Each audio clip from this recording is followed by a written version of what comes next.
Scribe, ce livre sur la prise de notes qui m'a littéralement fait vriller. Bienvenue dans Scribe, Small Talks and Smart Notes, le podcast des enthousiastes de la connaissance et dédié à la création d'un second cerveau numérique. Je m'appelle Cher, je suis coach et formateur en prise de notes, et à chaque épisode, nous allons voir ensemble des idées et inspirations pour t'aider à améliorer ta prise de notes, ton organisation et ton efficacité au quotidien. Le principe de ce podcast est simple, un micro, de la bonne humeur et des conversations sans artifice. Alors aujourd'hui, ce que je voulais faire, c'était aborder avec toi un livre, comme je le disais, qui m'a littéralement fait vriller dans ma prise de notes. Il s'agit du livre How to Take Smart Notes de Sank Arens. Alors je dis le nom en anglais, mais depuis il a été traduit en français. Il s'agit de Comment prendre des notes intelligentes, livre qui a été publié aux éditions Erol. Alors, si tu t'intéresses à la prise de notes, à la gestion des connaissances, au second cerveau, à la méthode Zettelkasten, c'est peut-être des termes que tu as entendu parler, dont tu as entendu parler, eh bien, il y a ce livre qui revient régulièrement dans les conversations, donc How to Take Smart Notes. En fait, c'est un bouquin qui est plutôt adressé aux personnes donc, qui veulent vraiment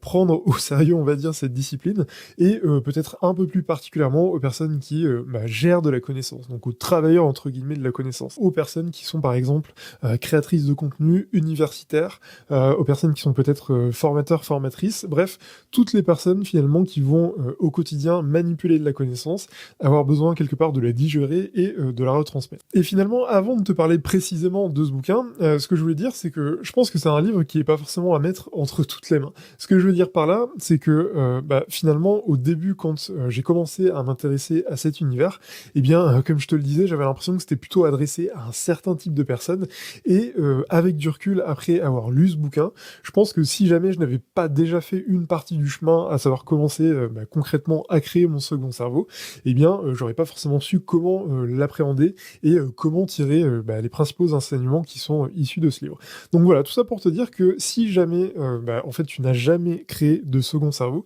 peut-être que ce n'est pas forcément le livre par lequel commencer. Malgré tout, si tu as déjà commencé à t'intéresser à cet univers, eh bien, je te souhaite que ce soit une révélation, tout comme ça a été pour moi, parce que véritablement, ce bouquin, il m'a fait me dire, putain, Cher, en fait, t'as rien compris à la puissance que pouvait t'apporter ce type de système. Et donc, ce que je vais faire, c'est que je vais te partager sept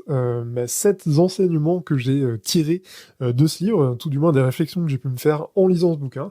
pour t'aider, quelque part, à faire le cheminement de ton côté, et peut-être te donner envie également de lire ce bouquin. Alors, premier enseignement, une idée, finalement, que j'ai traduit dans ce bouquin, c'est le fait de prendre comme point de départ l'endroit où l'on se situe. Ce que j'entends par là, c'est que finalement, quand on veut se lancer dans ce type de système, et quelque part c'est aussi valable par exemple sur des sujets comme la productivité ou ce genre de choses, eh bien en fait ça peut paraître une montagne que de devoir s'attaquer à ce type de sujet. Finalement on a parfois un historique, donc si jamais tu as déjà pris des notes, peut-être que tu as déjà plein de notes que tu as pris sur différents formats ou différents outils, et le truc c'est que c'est quelque chose qui peut quelque part un peu faire peur et décourager, ou vraiment pas être engageant quant à l'idée de se lancer dans cette grande entreprise. Le truc, c'est que, comme le dit l'auteur dans son livre,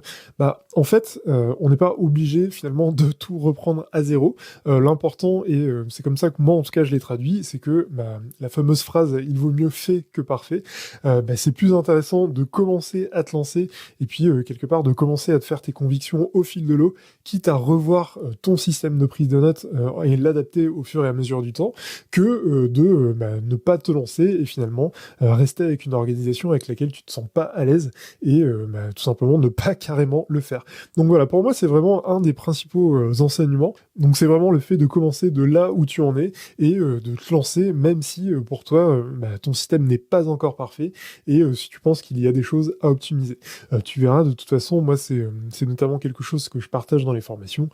Il vaut mieux se lancer, tester et faire régulièrement des points, plutôt que en fait attendre d'avoir un système parfait pour se lancer. Donc ça serait vraiment mon premier conseil et l'enseignement que je voulais te partager. Ensuite, second principe, c'est le fait de prendre le réflexe de toujours avoir un stylo à la main. Là, je paraphrase littéralement ce que dit l'auteur dans ce livre, mais c'est vrai que avant de vraiment lire ce bouquin, j'avais pas forcément le réflexe de toujours prendre des notes. Alors quand je dis toujours prendre des notes, c'est que en fait j'avais pas forcément les réflexes de vraiment noter les idées quand elles me venaient, et du coup je prévoyais des sessions spécifiques pour ça, mais quelque part je profitais pas par exemple de lire un bouquin ou d'avoir une idée quand je suis dans les transports en commun ou ailleurs. En fait j'avais pas forcément le réflexe de noter, et le truc c'est que quand on commence à le faire, on se rend compte littéralement que en fait on a plein d'idées et qu'il y a plein de choses qu'on peut réexploiter. Donc ça c'est plus particulièrement valable quand on a besoin finalement de prendre des notes pour par exemple comme je le disais, transmettre de la connaissance, créer du contenu, ce genre de choses. Quand on a besoin finalement de digérer des infos et de les repartager, on se rend compte que dès qu'on commence un petit peu à prendre des notes, ça devient presque un jeu, et donc en fait on a vraiment pas mal d'informations qui nous parviennent et qu'on peut véritablement réexploiter. Donc voilà, c'était vraiment ça que je voulais te partager, le fait de avoir le réflexe d'avoir un stylo dans la main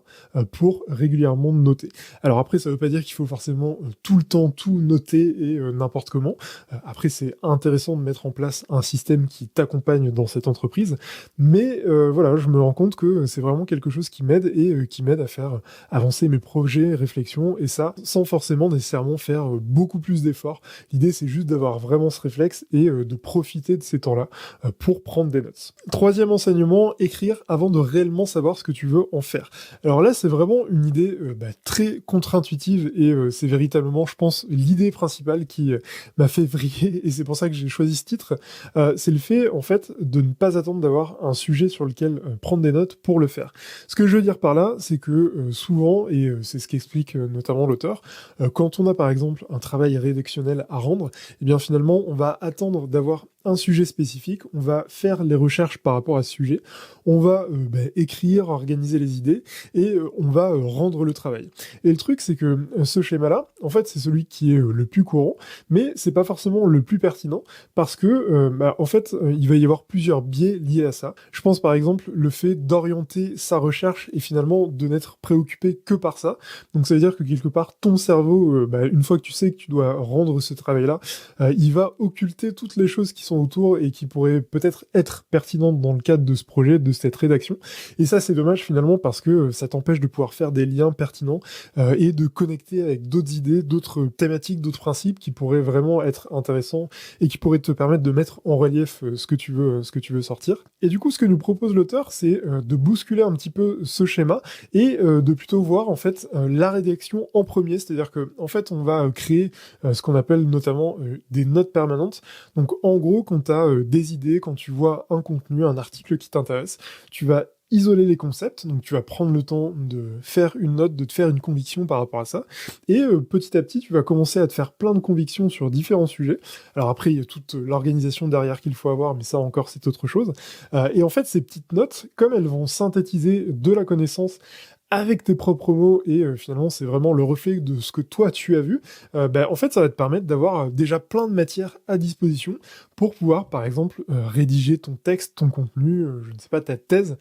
Tu auras vraiment plein de matière à disposition, et après quelque part, même si en parallèle ça ne t'empêche pas de faire un travail de recherche autre pour te spécialiser par exemple sur un sujet, en fait tu auras déjà plein de matière à disposition que tu pourras réorganiser pour t'aider à éviter de partir d'une feuille blanche et faciliter la création de ton contenu ou ce que tu veux entreprendre. Donc voilà, c'est vraiment ça le concept clé, je pense, du livre, c'est le fait de rédiger avant d'avoir vraiment une idée de ce qu'on va en faire, et quelque part bousculer un petit peu l'organisation qu'on a avec la gestion des connaissances et la gestion de tout ce type de travail qui est rédactionnel. Autre enseignement qui m'a beaucoup plu dans ce bouquin, c'est le fait d'éviter le piège de l'ultra spécialisation. Ce que j'entends par là, c'est que en fait, un peu comme ce que je disais précédemment, quand on se concentre sur un sujet spécifique et qu'on ne voit que par le prisme de ce sujet, eh bien on se coupe de plein d'autres opportunités d'avoir des idées intéressantes, pertinentes par rapport à ce sujet-là, et finalement on se coupe des connexions qu'on pourrait faire. Et j'ai trouvé ça très intéressant parce que